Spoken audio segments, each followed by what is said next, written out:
Good evening सभी को। Chapter number 5 जो है मनी हम बात कर रहे थे, लास्ट क्लास में हमने देखा था।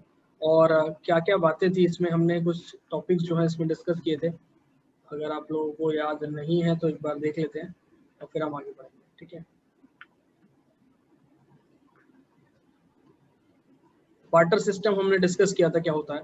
बार्टर सिस्टम क्या था, यहाँ पर हमने डिस्कस किया था कि आप जहाँ पर कमोडिटीज के बदले कमोडिटीज एक्सचेंज करते हैं। देखो ये है बार्टर सिस्टम, ठीक है। जहाँ पर आप क्या करते हो, कमोडिटीज के बदले कमोडिटीज एक्सचेंज करते हो। यहाँ पर म्यूचुअल एक्सचेंज होना चाहिए दो या दो से ज्यादा लोगों के बीच में। बार्टर सिस्टम जो है वहाँ पर आप गुड्स के बदले गुड्स एक्सचेंज करते हो, सीसी इकोनॉमी से कहते हैं। ये बातें हमने पढ़ी थी। इसके बाद जो है नेक्स्ट हमने फीचर्स देखे थे इसके। बार्टर सिस्टम क्या है, एक सिचुएशन है जहां पर डबल कोइंसिडेंस ऑफ बॉन्ड का होना जरूरी है, ठीक है। ये सिचुएशन प्रैक्टिकल सर आपकी कब स्क्रीन ज्यादा बड़ी है और ये जो मेन वाली है वो छोटी है। वो छोटी साइड में आ रही होगी ना। Yes sir. फोन पे उस पर क्लिक करो, वो बड़ी हो जाएगी। एग्जाम्पल फिर हमने देखा था, when a farmer gives cotton, ठीक है, and gate shoes from the shoe maker in return. जैसे दो लोग हैं, एक फार्मर है और एक शू मेकर है। ये फार्मर है और ये शू मेकर है। तो ये इसको जो भी फूड ग्रेन्स इसने प्रोड्यूस किए वो उसको दे देगा और बदले में एक्सचेंज में क्या ले लेगा, इससे जूते ले लेगा, ठीक है। तो ऐसे डबल कोइंसिडेंस ऑफ बॉन्ड काम करती है। फिर हमने पढ़ा था कि डबल कोइंसिडेंस ऑफ बॉन्ड अगर एग्जिस्ट नहीं करेगी, ठीक है, अगर नहीं होगी तो क्या होगा सिचुएशन, वहां पर ट्रेडिंग कॉस्ट आपकी बहुत ज्यादा लग जाएगी, ठीक है। जिसमें हमने पढ़ा था ट्रेडिंग कॉस्ट क्या होती है, cost of engaging in trade. Search cost मतलब आपको ढूंढना होता है, ठीक है, कोई तीसरा व्यक्ति। मतलब क्या था इसका, क्या है, दो लोग एक्सचेंज कर रहे हैं, है ना। जैसे याद है एग्जांपल लिया था हमने प्रांजल का और ऋचा का, ठीक है। तो अगर एक्सचेंज नहीं करना उन्हें तो वो तीसरा व्यक्ति ढूंढना पड़ेगा उनको, ठीक है। कि यहाँ पर मान लीजिए प्रांजल के पास वीट है और ऋचा के पास राइस है। तो प्रांजल कह रही है कि मुझे वीट नहीं मतलब मेरे पास वीट है, ऋचा को चाहिए ले जाए, लेकिन मुझे एक्सचेंज में राइस नहीं चाहिए, ठीक है, मुझे तो मोबाइल फोन चाहिए। एग्जाम्पल लिया था हमने। तो ऋचा क्या करेगी, ऐसे व्यक्ति को ढूंढेगी जिसको मोबाइल बेचना हो और बदले में राइस चाहिए हो। तो मोबाइल जो है वो उसको ले लेगी और राइस दे देगी, वापस आके फिर वो प्रांजल को मोबाइल दे करके वीट उससे ले लेगी। तो मतलब समझ रहे, ऐसे व्यक्ति को ढूंढना, ऐसे व्यक्ति को ढूंढना, इसमें सर्च कॉस्ट बहुत ज्यादा लगने वाली है आपकी, ठीक है। और उसके बाद डिस यूटिलिटी ऑफ वेटिंग, मतलब इंतजार करोगे, काफी टाइम तक वेट करोगे तो इसका क्या मतलब रहेगा कि आपको काफी देर इंतजार करने में प्रॉब्लम क्या होती है कि उस चीज से मिलने वाला जो सेटिस्फेक्शन है आपका वो कम होता जाएगा। ये बात समझ में आ रही है, ये पढ़ लिया था हमने, ठीक है। फिर हमने पढ़ा था लिमिटेशंस पढ़े थे बार्टर सिस्टम के। Lack of unit of value, मतलब आप मेजर नहीं कर सकते हो, ठीक है। कमोडिटीज के बदले जब कमोडिटीज एक्सचेंज कर रहे हो, फॉर एग्जांपल ये आपका है, हमने पढ़ा था ना, ये बैगन है या ये भिंडी है, ठीक है, एक्सचेंज कर रहे हो आप इन्हें, तो मेजर नहीं है, मतलब आप इनको क्या नहीं कर सकते हो, मेजर नहीं कर सकते हो। ये बात की थी हमने, बस रिवाइज करा रहा हूँ, तो ज्यादा डिटेल में नहीं अभी बात करेंगे, ठीक है। डबल कोइंसिडेंस ऑफ बॉन्ड नहीं होगी तो, ठीक है, दो लोगों के बीच में अगर डबल कोइंसिडेंस ऑफ बॉन्ड नहीं है तो तीसरा ढूंढना पड़ेगा, तो वो एक बड़ा प्रॉब्लम रहती है, ठीक है। ये लिमिटेशन था। फ्यूचर पेमेंट्स जो है और कॉन्ट्रैक्ट्स जो है, ठीक है, फ्यूचर में जो कॉन्ट्रैक्ट्स रहेंगे उनमें आप नहीं एंटर कर सकते हो, है ना। It create problem in entering into contract which involve future payment. ऐसे कॉन्ट्रैक्ट जिनमें फ्यूचर पेमेंट इन्वॉल्व होगा आप वो कॉन्ट्रैक्ट नहीं कर सकते। और स्टोर ऑफ वैल्यू, आप कोई कमोडिटी है ना, जैसे वीट आपने एक्सचेंज किया किसी से शूज के एक्सचेंज में ना, कितने शूज, चलो मान लिया इसको आप रख सकते हो कुछ समय तक, लेकिन वीट क्या है, कुछ एक टाइम तक रहेगा। या वेजिटेबल्स आपने एक्सचेंज किया, ठीक है, तो पेरिशेबल नेचर की है ये, है ना, नॉन ड्यूरेबल नेचर की है। एक लिमिटेड टाइम तक स्टोर कर सकते हो आप इसको, एग्री कर रहे हो ना, एक लिमिटेड टाइम तक आप इसको स्टोर कर सकते हो, उसके बाद इसको स्टोर करना पॉसिबल ही नहीं है। तो ये सारे लिमिटेशंस हमने बार्टर सिस्टम के देखे थे। इसके बाद हमने क्या पढ़ा था कि मनी जो है उसके बारे में पढ़ा था कि मनी जो है इवोल्यूशन पढ़ा। सबसे पहले क्या होता था, बार्टर सिस्टम, है ना। सबसे पहले क्या था, बार्टर सिस्टम था, देखो, है ना। बार्टर सिस्टम में क्या करते थे आप लोग, एक्सचेंज करते थे, काव, leather, precious stone, salt, food grains, ये सारी चीजें एक्सचेंज कर लेते थे। फिर आया क्या आपका मेटेलिक मनी, ठीक है, मेटेलिक मनी जो आपके अशरफियां और जो आपके राजाओं के समय चलता था। इसके बाद जब अंग्रेज आए तो भारत में क्या आया, पेपर मनी, और पेपर मनी के बाद आया आपका प्लास्टिक मनी। यहाँ तक हमने बात की थी सारी, ये क्लियर है आप लोगों को? Yes sir. चलिए बहुत बढ़िया। Yes sir. फिर हमने देखा, हाँ, फिर हमने देखा मेटेलिक मनी, ठीक है। मेटेलिक मनी जो है उसके बारे में पढ़ा था हमने, है ना, मेटेलिक मनी के बारे में, पेपर मनी और बैंक मनी। बैंक मनी में मैंने क्या कहा था, बैंक, क्रेडिट और प्लास्टिक। ध्यान रखना, क्रेडिट मनी में आपका चेक और ड्राफ्ट रहेंगे और प्लास्टिक मनी में आपके debit card, credit card, ATM, ये सारे रहेंगे, ठीक है। अब जो टॉपिक आज हम शुरू करने वाले हैं, ठीक है, वो है हमारा मनी। क्या है? मनी। तो फटाफट से हेडिंग बना लीजिए। देखो, मैंने कल भी आप लोगों को कहा था कि आपके पास चॉइस है, या तो आप वीडियोस के मतलब जो भी आपके क्लास चल रहे हैं, ठीक है, उसके साथ साथ आप नोट्स बना लीजिए, बहुत अच्छी बात है। नहीं बना सकते तो स्क्रीनशॉट लेके बना लो, वो पॉसिबल नहीं है तो फिर आप नोट्स जो है आपके पास होंगे, नहीं है तो नोट्स अवेलेबल करा दिए जाएंगे आप लोगों को, उसकी मदद से बना लेना। लेकिन आप रोज का काम रोज करें, ठीक है, जिससे आपको प्रॉब्लम ना आए। तो मनी है, मनी क्या होता है? अभी तक हमने पढ़ लिया कि बार्टर सिस्टम है और सारी चीजें हैं। अच्छा, एक चीज और, किसी बुक में पहले मनी समझाया है, बार्टर सिस्टम बाद में समझाया, अलग अलग राइटर का अलग अलग कहना है, ठीक है, अपने अपने तरीके का अंदाज है सबका समझाने का, कोई प्रॉब्लम नहीं है। आप तो बस कॉन्सेप्ट समझिए, टॉपिक आपके सारे कवर होंगे, है ना, एक सीक्वेंस जो है आपको समझाया जा रहा है उसके अकॉर्डिंग चलो, प्रॉब्लम नहीं आएगी आपको, ठीक है। मनी जो है, मनी क्या है, ध्यान से समझना, ठीक है। Money is anything which is commonly accepted as medium of exchange. क्या लिखा हुआ है बच्चे, ध्यान देंगे। मनी क्या है? एक ऐसी चीज, इज एनीथिंग, ठीक है, is anything which is commonly accepted as medium of exchange. कोई भी ऐसी चीज जिसको मीडियम ऑफ एक्सचेंज के तौर पर आप इस्तेमाल कर सकते हो। मीडियम ऑफ एक्सचेंज के तौर पे मतलब दो लोग हैं, ठीक है, ये जो है मोबाइल फोन के माध्यम से एक्सचेंज कर रहे हैं, मतलब इन्होंने इनको वीट दिया और बदले में इन्होंने इनको मोबाइल फोन दे दिया, ठीक है। अब ये मोबाइल फोन लेकर किसी और के पास गए, ठीक है, ये मोबाइल इस व्यक्ति को देके इससे मान लीजिए वेजिटेबल्स ले लिए, ठीक है। अब इसके पास मोबाइल फोन आ गया, इसने मोबाइल फोन देकर के किसी और से शूज ले लिए। तो यहाँ पर मीडियम ऑफ एक्सचेंज क्या है?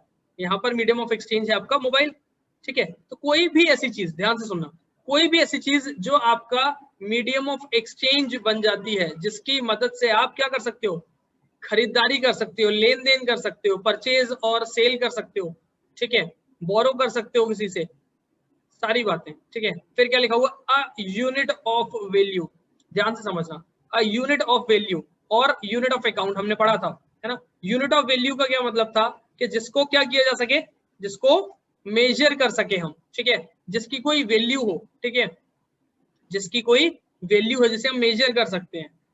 तीसरी बात क्या है, मनी कोई ऐसी चीज है जिसको स्टोर किया जा सकता है। मनी क्या है? जिसको स्टोर किया जा सकता है।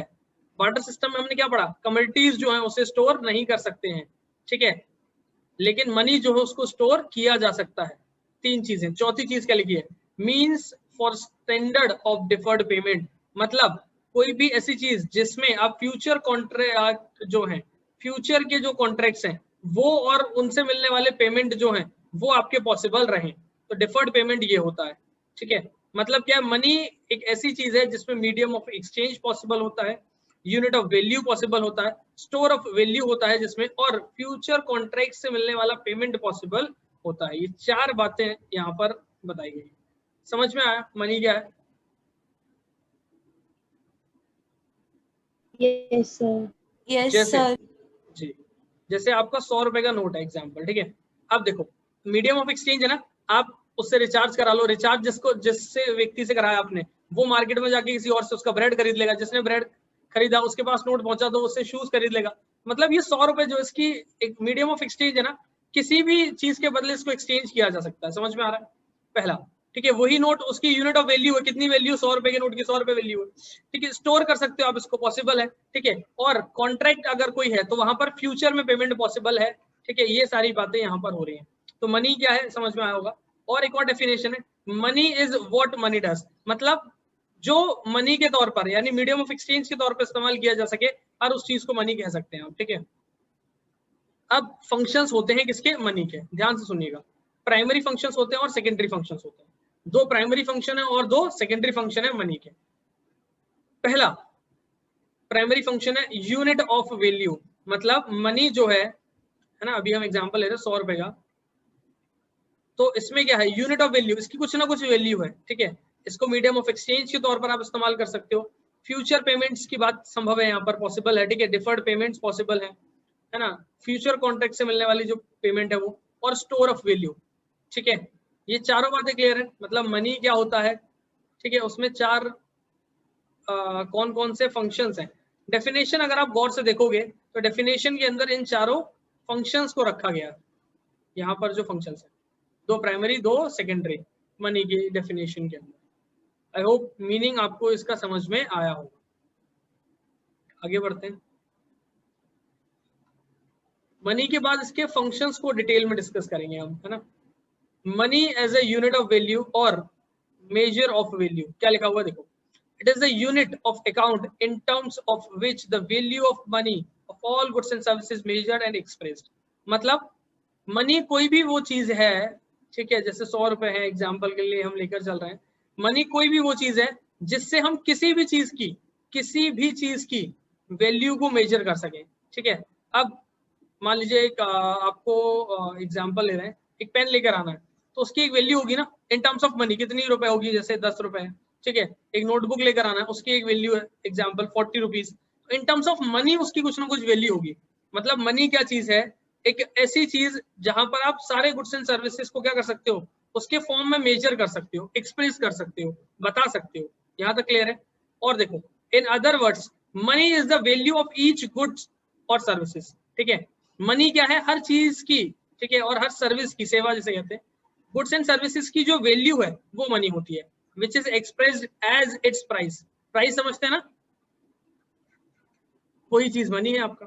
ठीक है, प्राइस क्या है कि आप किसी भी चीज को इन टर्म्स ऑफ मनी रिप्रेजेंट जब करते हैं। तो एक एग्जांपल के लिए एक और बात ले लेते हैं, ये है आपका एक बल्ब। ठीक है, ये बन गया बल्ब, समझ लो बल्ब है। अब इसकी प्राइस कितनी है, 400। ठीक है, तो मनी में आप इसको देख रहे हो ना, मतलब इसको आप मेजर कर सकते हो इसकी वैल्यू को। ठीक है, पहला पॉइंट क्लियर है जी? हाँ, सभी को क्लियर है? Yes sir. Yes sir. Yes sir. अब थोड़ा सा और आगे बढ़ते हैं। ठीक है, Yes. एग्जाम्पल देखिए, बहुत बढ़िया। How many pen for how many pencils is not a problem once we have their price. एक बार अगर हमें पता हो कि किसी चीज की प्राइस कितनी है। कोई कुछ बोल रहा है क्या? बच्चे म्यूट कर लेंगे अगर आप बात कर रहे हैं कहीं तो। देखिए एग्जाम्पल क्या कह रहा है, how many pens for how many pencil is not a problem once we have their prices. Example समझिएगा, बार्टर सिस्टम में ये लिमिटेशन था कि यूनिट ऑफ वैल्यू नहीं होता है। बार्टर सिस्टम में ये आपका लिमिटेशन था कि यूनिट ऑफ वैल्यू नहीं होता है। मतलब आपने किसी को जो है 2 बैगन दिए और बदले में उसने आपको 4 भिंडी दे दी, तो आप मेजर नहीं कर सकते हो ना। लेकिन हाँ, अब क्या है कहानी, या 2 पेन दिए आपने और उसने 4 पेंसिल दी, एक्सचेंज कर रहे हो, आपको वैल्यूज नहीं पता है, आप मेजर नहीं कर सकते हो सकता है ये 2 पेन 10-10 के हैं और ये 4 पेंसिल जो है 10 × 4 40 की हैं, समझ रहे हो? तो क्या वैल्यू इक्वल है? बिल्कुल नहीं है।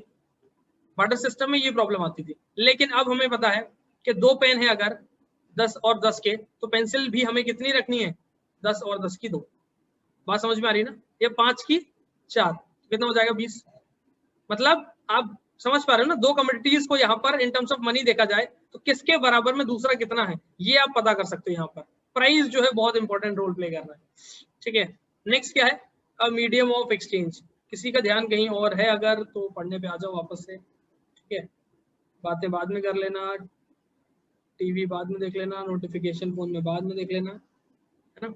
यहाँ पर आ जाओ, बहुत जरूरी बातें चल रही है। मीडियम ऑफ एक्सचेंज सुनना, this is the most basic function of money. Question पूछा जाता है most basic function of money क्या है, तो आप क्या लिखेंगे, medium of exchange. As today all exchanges takes place in terms of money. आज के टाइम में आप देखो जितने भी ट्रांजेक्शन है, जितना भी लेन देन है मार्केट के अंदर, वो सब किस फॉर्म में हो रहा है, मनी के फॉर्म में हो रहा है। वो सब किस फॉर्म में हो रहा है, मनी के फॉर्म में। एग्री करते हो? फिर देखो मनी क्या करता है, मनी हेल्प करता है। Yes sir. Yes sir. Money helps in buying and selling of goods and services. ठीक है, मनी क्या करता है, हेल्प करता है किस चीज में, जितने भी गुड्स एंड सर्विसेज हैं उनको क्या करने में, खरीदने में या फिर बेचने में। जैसे मान लो ये व्यक्ति है, ये सेलर है, ठीक है, और ये बायर है, ये बायर है आपका, ठीक है। ये इसको 10 रुपए देगा, ये बदले में इसको पेन दे देगा। तो यहाँ पर क्या हो रहा है, मनी क्या रोल प्ले कर रहा है, खरीदने और बेचने के लिए काम आ रहा है ना, ठीक है। चलिए यहाँ पर थोड़ा सा करेक्शन कर लेंगे, एज इट लिखेंगे, ठीक है। Service as it is commonly accepted measure of value, ठीक है। तो कॉमनली जनरली लोग क्या कर रहे हैं, ठीक है, कि खरीदने और बेचने के लिए क्या कर रहे हैं, मनी को यूज कर रहे हैं। किसको, मनी को। आप एक काम करना, ठीक है, एक्सपेरिमेंट करके देख लेना। क्या करना, आपको कोई चीज, जैसे एक मास्क लेना, कोरोना है ना, ठीक है, एक मास्क लेना आपको बढ़िया बेहतरीन सा। अब उस मास्क को लेने के लिए आप एक पैकेट जो है पूरा ऐसे लेकर जाइए। एक सेकंड देना बच्चा, हेलो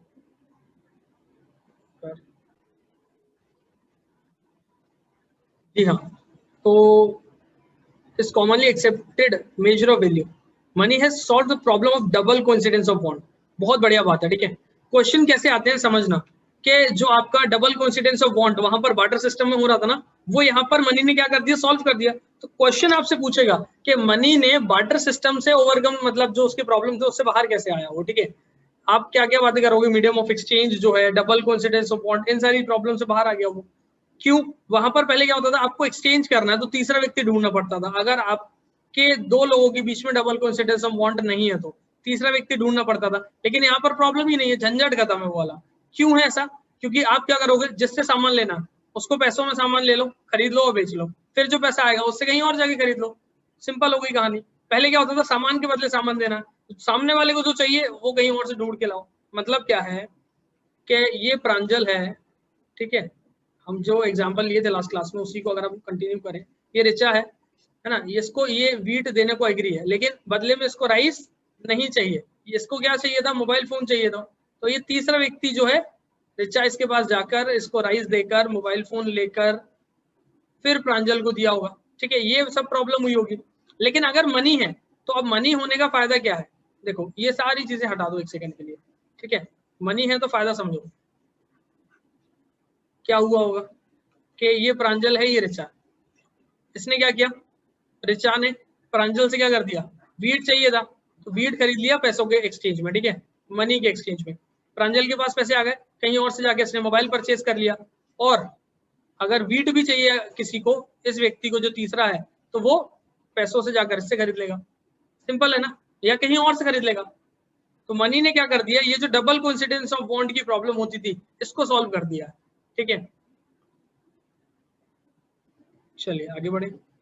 प्राइमरी फंक्शंस देखे हमने अभी, अब हम बात करने वाले सेकेंडरी फंक्शंस की। अ standard deferred payment money is durable, ठीक है। सेकेंडरी फंक्शंस में पहला क्या है, स्टैंडर्ड डिफर्ड पेमेंट, ठीक है। देखो money as a standard deferred payment has facilitated market transactions of buying, selling and borrowing. Money की वजह से क्या पॉसिबल हो गया, खरीदना बेचना और उधार लेन देन, ठीक है।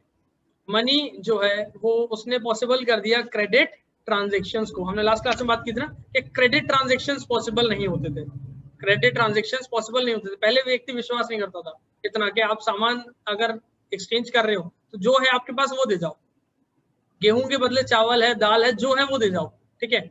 वहां पर क्रेडिट ट्रांजैक्शन का सिस्टम नहीं हुआ करता। लेकिन मनी है आज, आप किसी के यहाँ जाओ, मोबाइल का रिचार्ज करो, उसको बोले भैया हमारे पास 2.5 किलो दाल रख लो, उसको वो कह देगा भाई साहब हाथ जोड़ लेगा, ले जाओ, जब पैसे हो तब दे जाना। बात समझ रहे, तो उसको बदले में क्या चाहिए, सिर्फ पैसा चाहिए, ठीक है। तो क्रेडिट ट्रांजैक्शंस पॉसिबल है ना। मनी से ड्यूरेबिलिटी क्या हो रही है, बढ़ रही है। मतलब क्या है, उधार लेन देन कर रहे हो, ठीक है, क्रेडिट ट्रांजैक्शंस पॉसिबल हो रहे हैं, ये बात यहाँ पर समझाई गई है। अब देखो स्टोर ऑफ वैल्यू में क्या बात कर रहे हो, money occupies less space for storage in consumption with goods.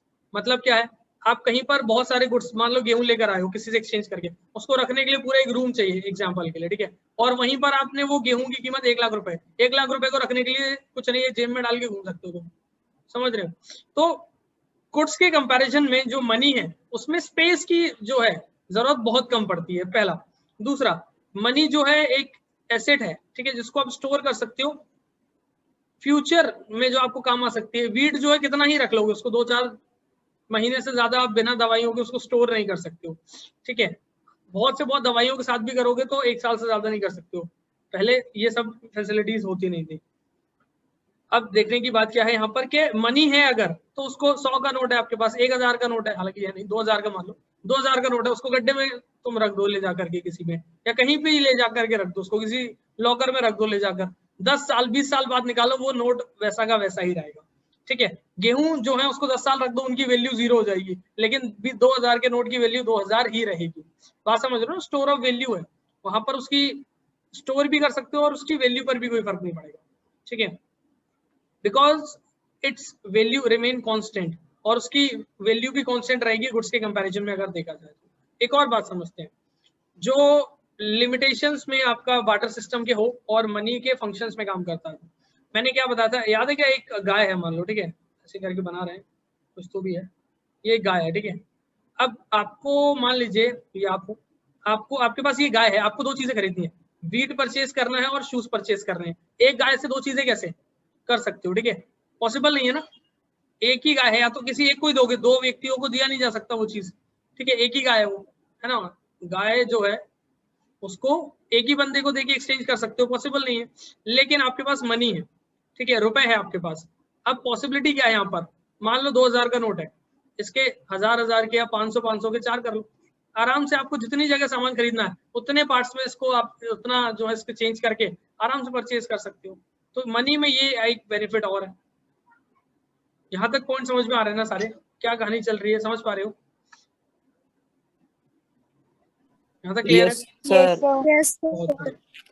किसी को प्रॉब्लम हो अगर तो मुझे बता सकता है, कोई भी कॉन्सेप्ट ऐसा लग रहा हो कि नहीं आपको प्रॉब्लम हो रही है तो बताइए। ठीक है, तो मतलब ये है कि मैं समझ रहा हूँ आपको यहाँ तक समझ में आ गया। इसके बाद एक और डेफिनेशन जो है वो क्या कह रही है कि डिफरेंट डेफिनेशंस है यहाँ पर। ठीक है, देखो एक चीज समझो, अलग अलग राइटर्स का हिसाब है। संदीप में अगर आप देखोगे ये टॉपिक जो है बाद में दिया हुआ है, ठीक है, एक्स्ट्रा माइल्स वाला पोर्शन जो है उसमें दिया हुआ है। ठीक है, एक्स्ट्रा मील जो होता है आपका वो वाला पोर्शन जो होता है, ठीक है, एडिशनल पोर्शन जो उसमें दिया हुआ है ये। ठीक है, और राधा में ये जो है चैप्टर के साथ ही दिया हुआ है, लेकिन हमें पढ़ना है ये। ठीक है, तो अलग अलग राइटर का अलग अलग हिसाब होता है, आपके पास जो भी हो तो ध्यान रखना, ऐसा नहीं है कि वो पढ़ना नहीं है। जो चीजें पढ़नी है एनसीईआरटी के हिसाब से मैं वो सारी कराऊंगा आपको। लीगल डेफिनेशन ऑफ मनी समझेंगे हम। सबसे पहला मनी के और भी डेफिनेशन है, वो तो सबसे बेसिक डेफिनेशन था जो अभी हमने पढ़ा है। इसके अलावा मनी के और भी डेफिनेशन है जो हमें पढ़ने हैं। तो सबसे पहला हम जो पढ़ने वाले हैं वो क्या है, लीगल डेफिनेशन ऑफ मनी। ध्यान दीजिएगा, लीगल डेफिनेशन ऑफ मनी क्या होता है। लीगल डेफिनेशन ऑफ मनी, ये बात जो लिखी हुई है इसको आपको समझना है। Money is what the law says it is. Money वो चीज है जिसे कानून कह दे कि ये मनी है। ठीक है, सरकार ने कह दिया जिस चीज को, कानून जिस चीज को कह दे कि ये मनी है। अच्छा, सरकार और कानून 2 अलग अलग बातें, गवर्नमेंट अलग है और कानून अलग है। ठीक है, तो कानून जिस चीज को कह देता है, ठीक है, कानून जिस चीज को कह दे कि ये मनी है तो उसको ही मनी समझना है। मतलब क्या है, डिमोनेटाइजेशन हुआ आपका, ठीक है, कानून के हिसाब से, सरकार के हिसाब से समझ लो 500 रुपए के पुराने नोट और 1000 के पुराने नोट जो है वो कचड़ा हो गए। ठीक है, कचड़ा हो गए वो, और 500 के नए नोट और 2000 के नए नोट जो हैं अब वो लागू किए जाएंगे। तो 8 नवंबर 2016 की रात तक ये रुपए ही तो था, लेकिन सरकार ने मना कर दिया ना इसको रुपए से, तो अब ये रुपए नहीं है, अब रुपए ये हो गया, अब ये कचरा हो गया ना पुराना वाला, समझ रहे हो? तो मनी जो है, लीगल डेफिनेशन ऑफ मनी क्या है, बच्चे म्यूट कर लो। जिस चीज को गवर्नमेंट कह रही है मनी, सरकार जिस चीज को कह रही है, ठीक है, कानून जिस चीज को कह रहा है, सरकार की जगह यहाँ पर हम लॉ कहें, कानून कहें तो ज्यादा अच्छा है। लॉ जिस चीज को कह रहा है कि ये मनी है तो वही मनी समझना है हमें। ठीक है, अब इसके अंदर 2 अलग अलग बातें करेंगे, एक होगा लीगल टेंडर मनी, एक होगा non legal tender money. Legal tender money और नॉन लीगल टेंडर मनी, ध्यान से सुनना। लीगल टेंडर मनी क्या है, it is legal power to discharge debts. अच्छा, एक चीज और, मोदी जी का अगर आपने स्पीच सुना होगा 8 नवंबर 2016 वाला, तो उन्होंने क्या कहा था, उन्होंने कहा था कि रात 12 बजे से जो 500 और 1000 रुपए के नोट हैं, ध्यान से सुनना मैं क्या कहने वाला हूँ, 500 और 1000 रुपए के जो नोट हैं वो रात 12 बजे से लीगल टेंडर मनी नहीं रहेगा। बात समझ रहे हो, लीगल टेंडर मनी नहीं रहेगा। उन्होंने अपनी, अगर आपने सुना हो किसी ने या नहीं सुना हो तो वापस आज देख लेना, ठीक है, यूट्यूब पे मिल जाएगा। उन्होंने साफ ये चीज मेंशन किया था कि लीगल टेंडर मनी जो है रात 12 बजे से जो है 500 और 1000 के नोट नहीं रहेंगे। तो मतलब क्या है लीगल टेंडर मनी ना होने का, कि सरकार ने उस चीज को अब, या गवर्नमेंट या कहो लॉ ने उस चीज को मानना मना कर दिया। लीगल टेंडर मनी क्या है ये देखो, अब डिटेल में समझना। It is legal power to discharge debt, मतलब ये है कि उसके पास कानूनन वो पावर है, उसके वो मनी के पास वो पावर है कि वो आपके कर्जा जो है चुका सकती है। मतलब समझना, बहुत ध्यान से सुनना, आपको समझ में आएगा। ये एक व्यक्ति है, ठीक है, इससे आपने मान लीजिए खेती करने के लिए 50,000 रुपए जो है, केस 10,000, ओके। सो यहाँ पर आपने 50,000 रुपए इसने खेती करने के लिए आपने जो है उधार लिए हुए, ठीक है, एग्जाम्पल के लिए। और आप यहाँ पर आप वीट प्रोड्यूस करते हो हर टाइम, तो उसको वीट दे के आ जाते हो कि भैया ये लो, हम वीट प्रोड्यूस कर रहे हैं, 50,000 रुपए तो हमारे पास नहीं है, लेकिन हम आपको बदले में वीट दे देंगे 10-15 साल तक, बहुत सारा, ठीक है। तो 50,000 से ज्यादा का ही हो जाएगा वो, समझना इस बात को, ठीक है। आप वीट तो दे रहे हो, आप मतलब एक कायदे से देखा जाए तो आप तो कीमत चुका रहे हो, लेकिन इस वीट को यहाँ पर लीगल टेंडर मनी नहीं माना जाएगा। क्यों? क्योंकि गवर्नमेंट नहीं मानती है इसको लीगल मनी, तो इसको लीगल टेंडर मनी नहीं माना जाएगा। लेकिन हाँ, अगर इस व्यक्ति को आप रुपए में पैसे वापस कर रहे होते, हर 5 साल तक 10-10 हजार रुपए आपने दिए होते, 10,000, ठीक है, 5 साल तक 50,000 रुपए, तो क्या होता कि आप इसको रुपए दे रहे हो, मतलब लीगल टेंडर मनी, तो आपका कर्जा जो है, इससे जो है कर्जा जो है आपका वो डिस्चार्ज होगा, ठीक है। लेकिन वीट दिया है तो इससे आपका डेट जो है वो लीगली डिस्चार्ज नहीं माना जाएगा। बहुत सारी बातें हैं इसके अंदर जो हमें समझनी है, बस ध्यान से सुनते जाइए।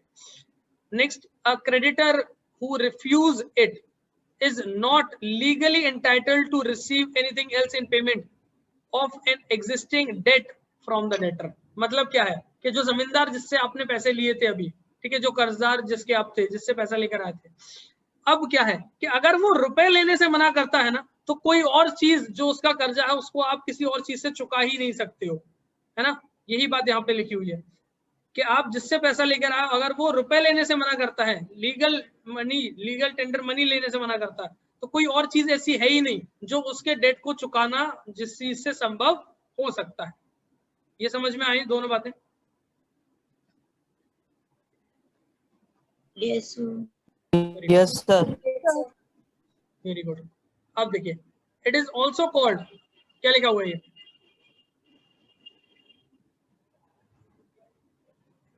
और यहाँ पर इसको ध्यान रखना, फिड्यूशरी और फेड मनी, ठीक है जी हाँ।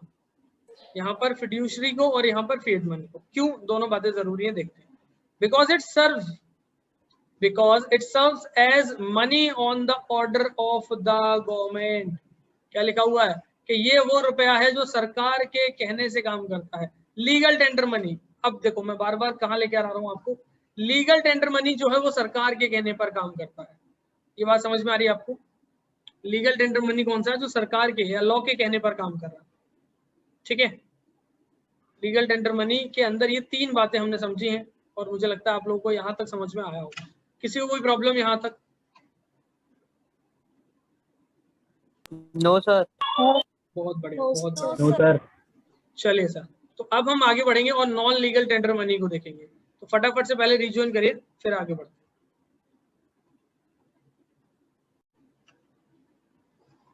लीगल डेफिनेशन ऑफ मनी जो है हमने समझा है, और एक बार वापस से जल्दी से देख लेते हैं लीगल डेफिनेशन ऑफ मनी, फिर legal non legal tender money पे शुरू करते हैं, ठीक है। लीगल डेफिनेशन ऑफ मनी क्या है? जिसे लॉ कह रहा है कि जो मनी है, जिसमें लीगल टेंडर मनी क्या है? जो आपके डेट जो है, कर्ज जो है, ठीक है, डेट को डिस्चार्ज करने में हेल्प करता है। अगर कोई व्यक्ति जिसका आप पे कर्जा है, ठीक है, आपने किसी से पैसा उधार लिया और आप उसको पैसा देने गए, वो पैसे लेने की जगह मनी जो है आपका, ठीक है, वो एक्सेप्ट नहीं कर रहा है, तो और कोई चीज ऐसी नहीं है जिससे आप वो कर्जा पूरा चुका सकते हो, ना सिर्फ मनी के पास वो पावर है जो आपका कर्जा चुका सकते। कुछ और दे दोगे लेकिन फिर भी उससे लीगली नहीं माना जाएगा कि आपने उसका कर्जा चुका दिया, ठीक है। और क्या है कि ये आपका फिएट मनी होता है, क्योंकि गवर्नमेंट के ऑर्डर पे काम करता है, ये गवर्नमेंट कहती है इसे मनी, तो इसलिए इसे गवर्नमेंट के कहने पर माना जाता है, ठीक है, गवर्नमेंट के ऑर्डर पे ये काम करता है, सर्व करता है। चलिए, नॉन लीगल टेंडर मनी को अब हम देखने वाले हैं।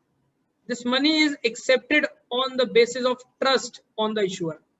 देखो, एक पहली बात, ये गवर्नमेंट के कहने पर काम करता है, यहाँ पर गवर्नमेंट का कोई लेना देना नहीं है, पहली बड़ी चीज, ठीक है। यहाँ पर गवर्नमेंट काम नहीं करती है, समझना।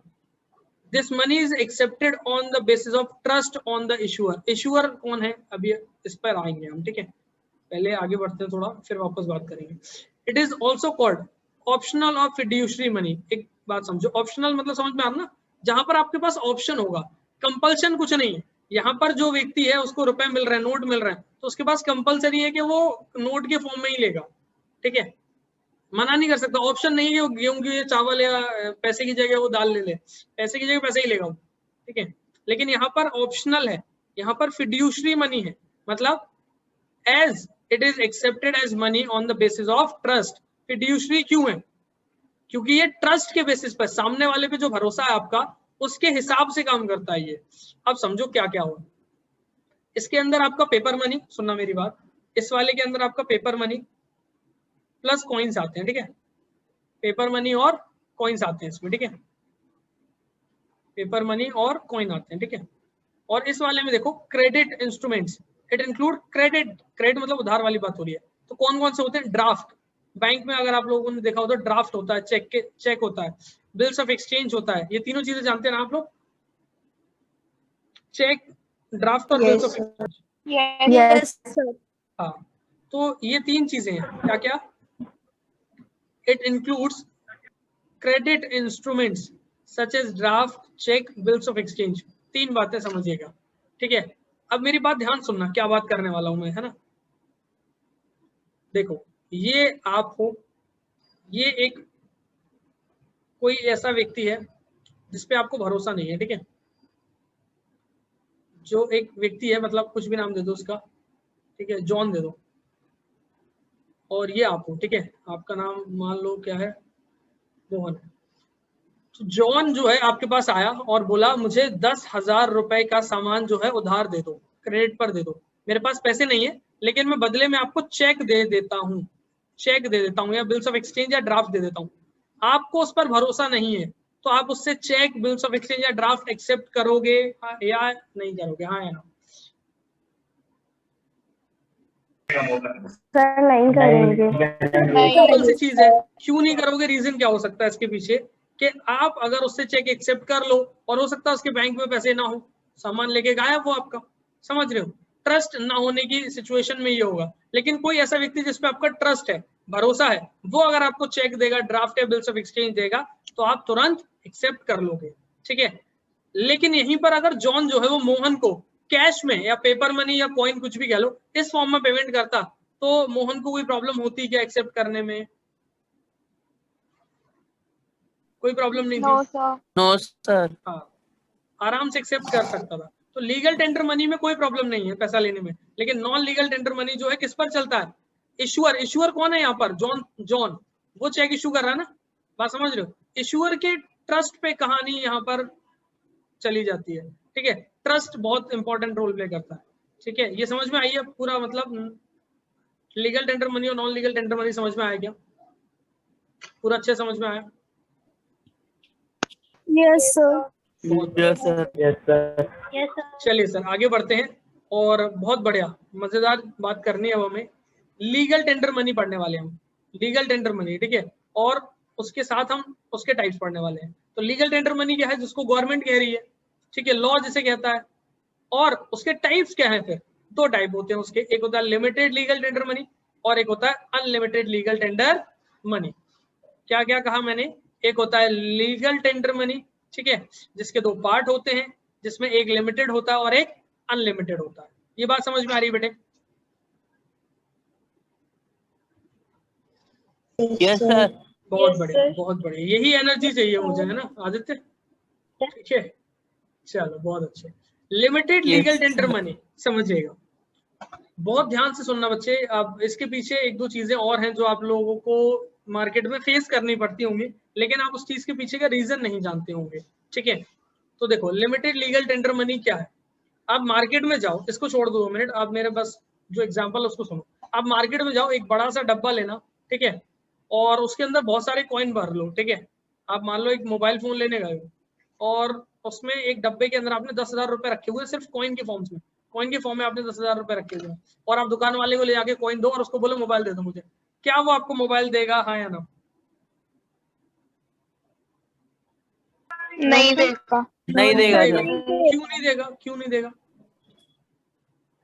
जिससे कॉइन्स को इतने सर रखना सारे बहुत कॉइन मुश्किल एक्सेप्ट होता है। नहीं है। सिंपल सी चीज है ना यार, इतने सारे कॉइन वो कहाँ, मतलब वो 10,000 रुपए के चक्कर में उसमें उसका 200-300 रुपए का प्रॉफिट होगा सिर्फ, ठीक है, 10,000 के मोबाइल में, तो क्या गिनते बैठा रहेगा वो? ऐसा होगा क्या वो 10,000 रुपए एक करके गिन रहा है? वो इतना टाइम थोड़ी उसके पास।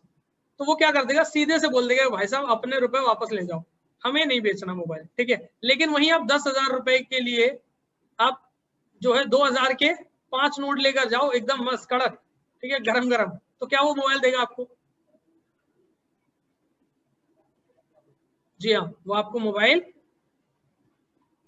बिना किसी टेंशन के तुरंत जो है Yes, sir. आपको मोबाइल दे देगा वो, ठीक है। तो वही बात है, लिमिटेड लीगल टेंडर मनी में आते हैं कॉइन और अनलिमिटेड लीगल टेंडर मनी में आते हैं आपके नोट और करेंसी, ठीक है। नोट कह लो आप, पेपर मनी कह लो, ठीक है, करेंसी की जगह पेपर मनी कह लो, क्योंकि करेंसी के 2 पार्ट होते हैं, कॉइन होता है, एक नोट होता है, तो यहाँ पेपर मनी कह लो, पेपर मनी या नोट, ठीक है। अब समझना आगे, ठीक है, कि लिमिटेड लीगल टेंडर मनी क्या है? It is the money which can be accepted up to a certain maximum level, ठीक है, या मैक्सिमम लिमिट। मतलब ये है कि कॉइन्स जो हैं उसको आप किसी को दे रहे हो तो वो एक लिमिट तक एक्सेप्ट करेगा आपसे, ठीक है। इसके ऊपर अगर आप दोगे तो वो मना कर देगा लेने से। वो लिमिट क्या है कि अगर आप किसी ट्रांजेक्शन पे 1,000 रुपए तक के सिक्के दे रहे हो, 1 रुपए, 2 रुपए, 5 रुपए, 10 रुपए सारे मिलाकर, ठीक है, किसी को अगर इस फॉर्म में आप रुपए दे रहे हो, ठीक है, 1,000 रुपए, तो वो एक्सेप्ट कर लेगा। अगर उससे ज्यादा होगा बियॉन्ड टोटल सम ऑफ 1,000 तो वो मना कर देगा कि मैं आपसे 1,000 से ज्यादा जो है कॉइन के फॉर्म में एक्सेप्ट नहीं करूंगा। समझ में आया? 1,000 ध्यान रखना है यहाँ पर टोटल, ठीक है। और अनलिमिटेड लीगल टेंडर मनी में क्या है, यहाँ पर आप अनलिमिटेड कितना भी पैसा, मतलब समझ रहे हो, कितना भी पैसा, लाखों करोड़ों अरबों रुपए आप नोट के फॉर्म में दे दो, कोई भी लेने से मना नहीं करेगा। आप जितना भी रुपए दोगे वो ले लेगा, ठीक है। It is the money which can be accepted up to any amount in accepting payment at any time, मतलब कितना भी रुपए, ठीक है। All currency notes can be make payment of unlimited amount, आप कितना भी पैसा जो है वो क्या कर सकते हो, उसके फॉर्म में दे सकते हो, ठीक है। एक सेकंड रुकना।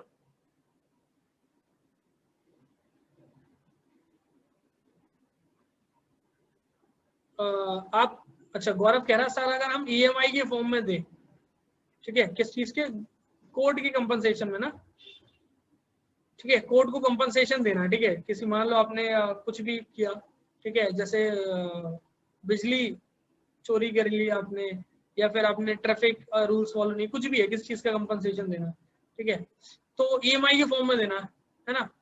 तो आप कह रहे हो कि हम जो है उसको कॉइन के फॉर्म में दें अनलिमिटेड, ठीक है, वहां पर आपसे वो भी लेने से मना कर देंगे, 1,000 तक वो एक्सेप्ट करेंगे। अगर आप कह रहे हो कि 4 इंस्टॉलमेंट में देना, हर बार 1,000 रुपए दे रहे हो, एक बार तो वो ले लेगा, उसके बाद वो नहीं लेगा। देखो पहली बार में भी नहीं लेगा, ठीक है, अगर लीगली देखा जाए तो पहली बार तो उसे एक्सेप्ट करना चाहिए कम से कम, ठीक है, लेकिन पहली बार से ज्यादा अगर है, ठीक है, तो वो लीगली जरूरी नहीं है कि वो ले। ये बात समझ में आ रही है? कायदे से देखा जाए तो आप देने जाओगे तो वो मना कर देगा कि मैं नहीं लेने वाला, नोट के फॉर्म में दो वरना अभी तुम्हारी पेनल्टी बढ़ा देंगे, या कुछ भी तुम्हें समझ रहे हो, प्रॉब्लम और क्रिएट कर देंगे। तो ये सब बातें, खैर अब एक चीज समझो, आपने देखा होगा कई सारे ऑटो वाले हैं या आपके घर के आसपास जो दुकानें होंगी, उन लोगों को अगर आप 1 रुपए 2 रुपए जो है वो जाके देंगे, अगर जो आप उन्हें 1 रुपए 2 रुपए के नोट जो है अगर आप सिक्के जाकर देंगे, 10 का सिक्का अगर आप उन्हें जाकर देंगे, तो उस केस में सीन क्या रहेगा, वो आपसे लेते हैं या नहीं लेते बताइए? वो अगर आप वो आपसे लेते हैं या नहीं लेते हैं? नहीं लेते सर। जी हाँ सर, कुछ ले भी लेते और नहीं भी लेते। जी, ज्यादातर जो है वो नहीं लेते हैं, ऐसा ही है ना, है ना? Yes, काफी sir. सारे हैं जो नहीं लेते हैं। अच्छा, वो क्या बोलते हैं, वो रीजन क्या देते हैं, मुझे ये बताओ, वो रीजन क्या देते हैं? चलता ही नहीं। चलते नहीं हाँ, है, ऐसा वो बोलते रीजन हैं। क्या देते हैं, चलता नहीं है। तो एक चीज मैं आप लोगों को बता दूं, गवर्नमेंट ने बिल्कुल भी मना नहीं किया हुआ कि 1 या 2 रुपए का चलेगा नहीं कॉइन, ठीक है, लेकिन क्या होता है ना, ये दुकान वाले क्या करते हैं, डब्बे में ऐसे भर भर के बहुत सारे कॉइन इकट्ठे करके रख लेते हैं, बहुत सारा, ठीक है, इकट्ठा करके रख लेते हैं ये 2-2, 5-5, 10-10 हजार रुपए। फिर ये जहां से सामान खरीद के लाते हैं ना, वहां जाकर के उसको बोलते हैं कि भैया ये हमारे पास है, ले लो। वो देख के घबरा जाता है, क्यों? क्योंकि यहाँ लिमिट है ना, और उसको भी पता है ये चीज, वो देख के मना करता है, मैं नहीं लूंगा, ठीक है। ये बैंक के पास लेकर गया, बैंक ने मना कर दिया क्योंकि 1000 से ज्यादा है, बैंक ने बोला हम नहीं लेंगे, तो इसके हिसाब से ये चलना बंद हो गए, इसके हिसाब से चलना बंद हो गए। अब ये किसी और को नहीं दे पा रहा, तो ये किसी और से भी नहीं लेता है, क्यों? क्योंकि उसके पास ब्लॉक हो गया, 10,000 रुपए के चिल्लर उसके पास पड़े, कोई उससे ले ही नहीं रहा। लेकिन वो अगर 1-1 हजार करके, 500-500 करके अगर वो निकालेगा, तो वो पैसा निकल जाएगा, फिर उसको प्रॉब्लम नहीं आएगी। अगर वो किसी को 500 के चिल्लर दे रहा है और वो लेने से मना कर रहा है, तो उस पर आप केस कर सकते हो, ठीक है, उसके लिए आप जाके कंप्लेन कर सकते हो। लेकिन अगर आप 5,000 रुपए जाकर के किसी को चिल्लर दे रहे हो और आप जो है फिर केस करने जाओ, तो वो आपको लौट के धर लेगा, ठीक है, वो आपको, आपके लिए प्रॉब्लम हो जाएगी। तो ये बात ध्यान रखना और ये बात समझ में आनी है, ठीक है, कि यहाँ पर 1000 तक आप चिल्लर दे सकते हो, किसी को कॉइन दे सकते हो, लेकिन अगर आपके पास नोट है तो अनलिमिटेड दो, कोई प्रॉब्लम नहीं। ये दोनों टाइप्स हैं, लिमिटेड और अनलिमिटेड लीगल टेंडर मनी के। समझ में आया क्या आप लोगों को? Yes sir. Yes sir. यहाँ तक कोई प्रॉब्लम हो तो बताइए। पूरा कॉन्सेप्ट क्लियर है? No sir. No sir. Concept clear नहीं है या प्रॉब्लम नहीं है? No yes sir, sir. मतलब नहीं है। हाँ, प्रॉब्लम नहीं है सर। चलिए, तो मैं यहाँ रिकॉर्डिंग को यहाँ पर मैं बंद कर देता हूँ, ठीक है।